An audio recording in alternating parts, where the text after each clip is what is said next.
morning, children. How are you? Hope everyone is keeping fine. So, children, the other day we were just discussing about the factors that have enabled the globalization. The first, there were two factors. The first factor already we have computed technology, and the next second factor that we are going to discuss, that is liberalization. Already in the introductory part of this topic also I have said you there are two factors. One is technology and the other one is liberalization. In technology already we have seen how through the technology or how it is possible to communicate with a different country and a different marketplace and all that communication, transporting from place to place, and the example of a magazine which is printed or designed in Delhi, and that has to be sent to London readers and all, and the money also that they have sent it through the e-banking and all we have talked or we have discussed. So next topic, this also one of the factor for enabling the globalization is liberalization. Liberalization, in which part of liberty requires the globalization? Here it is already given. Liberalization of foreign trade and foreign investment. Already you know what is foreign trade and what is foreign investment. Foreign trade in the sense when a business or a trade is taking place country to country, one country with the other country, then we can say it is a foreign trade. And foreign investment is nothing but that other country invest some amount to produce a goods in different country. Okay, just for as a, example, like Ford Motors, okay, producing goods in India, okay, investing all amount and all that is MNCs. Already we have seen that. Okay, so let us go through this. What are the areas that the liberty is totally required? Okay, we will be discussing that is. Let us return to the example of import of Chinese toys in India. Suppose the Indian government put a tax on import of toys. What would happen? Those who wish to import these toys would have to pay tax on this. Because of the tax, the buyers would have to pay a higher price of imported toys. Chinese toys will no longer be as cheap in the Indian market, and imports from China will automatically reduce. Then Indian toy makers will prosper.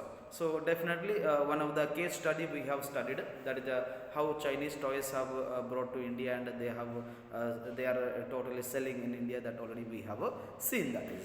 And here we know that the Chinese toys are with a cheaper price in Indian market that we are getting. Already in that case study we have studied.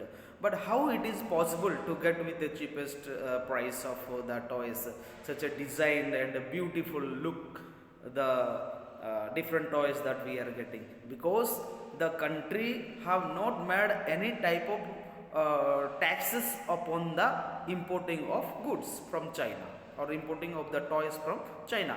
If the toys were made taxes, okay, or the toys were what are the toys that we are importing, if the Indian government could make tax upon them, then definitely the persons one who is importing, he has to pay more taxes upon the goods, and automatically that the price of the toys could increase. And when the price of the toys will increase, then the China will automatically Chinese toys will automatically reduce of bringing into India.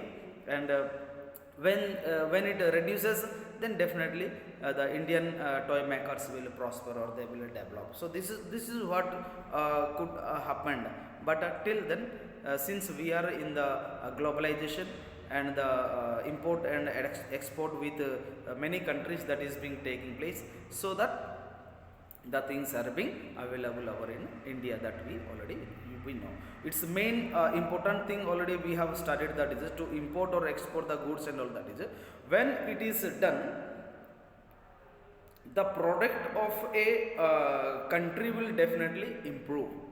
Okay, it means that the competition will be there within the between the people of producers. The Chinese toys as the design and beautiful toys that as they send, India also try to make to attract the people those type of toys. So that is also one type of a good thought of having the importing of toys to India and having a good competition with the producers.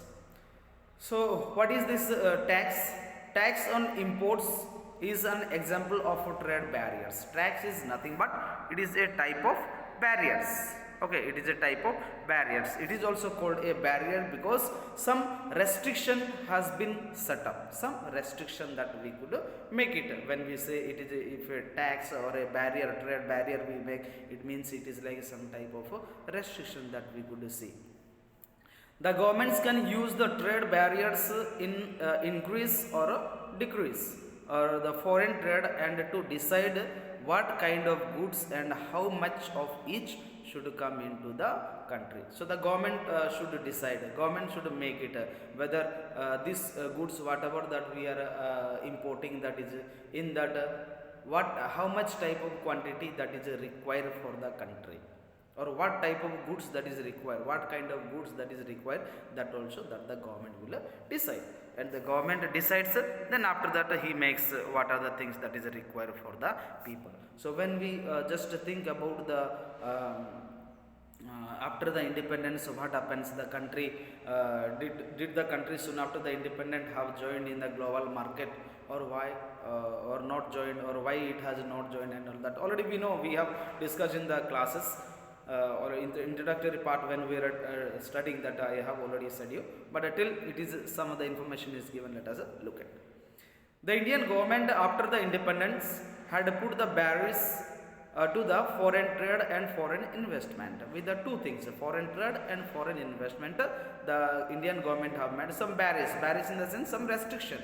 Okay, this was considered necessary to protect the producers within the country from the foreign competition, because those times soon after the independent many factories or the many industries has to be improved those times. So immediately soon after getting independent, if we could have joined or export and import, if we could have done with many things, then our Indian producers could have not compared with the other country goods and all. So that the Indian government has given enough of time to the Indian producers or manufacturers to store the or to produce the good quality of a product. Then after that slowly that I think in the year of 1991, that when it joined with the world market or removed the what is that called, that is barriers or the restriction and all that is, then after a great competition has taken place. We will be discussing that it is there.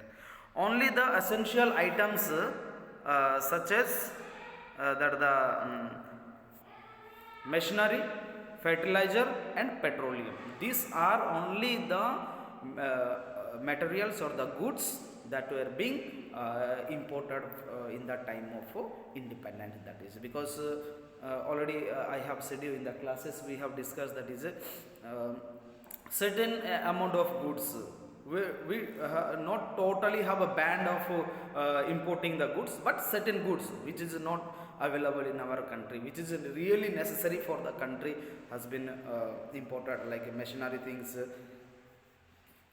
fertilizers and the petroleum items and all that is. So what happens, starting around 1991, some far-reaching changes in the policies were made in India. The government decided that the time had come for Indian producers to compete with the producers around the globe. It felt that the competition would improve the performance of producers within the country, since they would have to improve their quality. Definitely very good, that is so that is what already I have said you in the year of 1991. So India have joined India have made some of the changes in their policies and all, that is and when they made it liberalized for the foreign investment and the foreign trade and all, that is it is just like a great competition between the producers that it could takes place. Okay, and it is they say that it is the India have felt that it is the great time has come to show to the world how good how quality goods that India also is producing, that all over the world also should know that. Okay, and there also and there will be also great knowledge about certain items of producing in the country, that the producer of in our country they also will knowing, that is, or they will learn some knowledge about that is. Thus the barriers on the foreign trade and the foreign investment were removed to the large extent. Then after this by having thought of that, okay, this is the correct time of removing some of the barriers or restrictions and to join in the world market, and definitely all over the world our Indian product also should reach, and we'll be having we'll be seeing that is the other country goods how quality and Indian goods how quality, that difference that we could understand, and to show to the world also how India also has progressed in producing different goods and all, that is. So it removed the barriers or the restrictions, and the foreign trade and the foreign investment has totally started. Okay, continued, that is. So removing these barriers and restrictions set by the government is what is known as a liberalization. So the topic liberalization that we are talking now, what is this liberalization is nothing but in history and all that we study, liberalization is nothing, it is a freedom or liberty that we to give to the people or gain in the country and all we have studied. But here in the business or the trade, a country makes totally the policies, the rules and regulation that they make it for the trade and all, that is so they totally make it liberalized. Okay, so that freely that the business or the trade could be conducted, that is why. So once again I am reading, removing the barriers or the restriction, okay, set by the government is what known as a, what is that, liberalization. So I hope these two factors, one is technology and other one is the liberalization, these two factors totally enabled the globalization all across the country. It is not only that we are reading for our country, but all over the world or all over the countries it is totally required, they can make it. So I hope this concept is totally clear for you, and have a good day. Thank you.